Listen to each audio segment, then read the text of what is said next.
Welcome to Architecture 360 on Rivet Radio. I'm your host, Lee Bay. And that was Del Shannon singing a remake of his own 1960s hit, Runaway. That remade song was the theme to the 1980s TV show Crime Story. Now, if you've listened to previous Architecture 360 podcasts, or if you follow me on Facebook, you know I'm a huge fan of that show.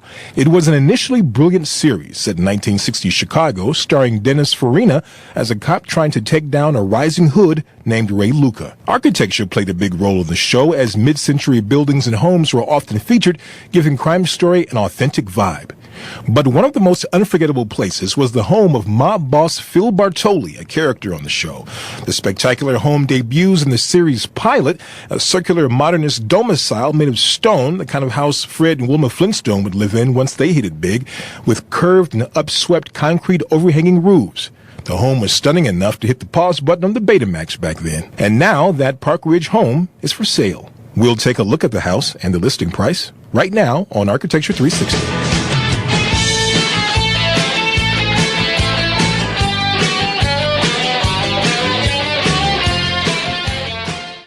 Easy, Johnny. Easy, Johnny. 40 cents on a dollar. We had a deal. I deliver the score. He delivers the bread. Right? Deal's a deal. You don't shout in my house. You get 10 cents. You take it or you leave it. That's a scene from Crime Story's pilot. The excitable Johnny O'Donnell, played by David Caruso, is looking to fence jewels from a big score. But the gravelly-voiced mobster Phil Bartoli is offering less than the agreed-upon price. The scene takes place in the spacious circular living room of Phil Bartoli's home.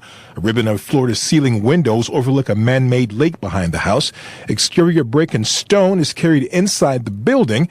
Decked out with period furniture, including a TV set from the day, the house looks as new as it did in the 1960s. In real life, the house was designed by architect Salvador Balsamo and completed in 1966. It was one of his first commissions. The blog prairiemod.com has quite a bit of the home's history, noting it was built for a back surgeon. It also noted Balsamo used to work for architect Don Erickson, who studied with Frank Lloyd Wright. Erickson was also known for circular brick and concrete residential designs, and for years I assumed the Bartoli house was designed by him. The original kitchen seemed to be intact during Crime Story's filming. Bartoli makes dinner in the Go-Go kitchen in one episode, and the fixtures, assuming they weren't period props, look real also.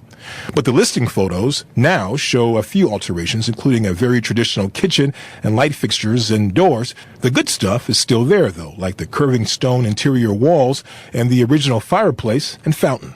I wanted to shout looking at the pictures, but then I remembered. You don't shout in my house. But seriously, it's an important house and one that deserves attention.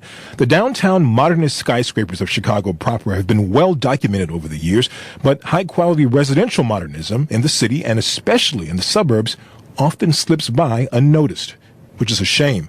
Outside of downtown, you will find groundbreaking stuff by relatively anonymous architects, often at the beginning of their post-war careers.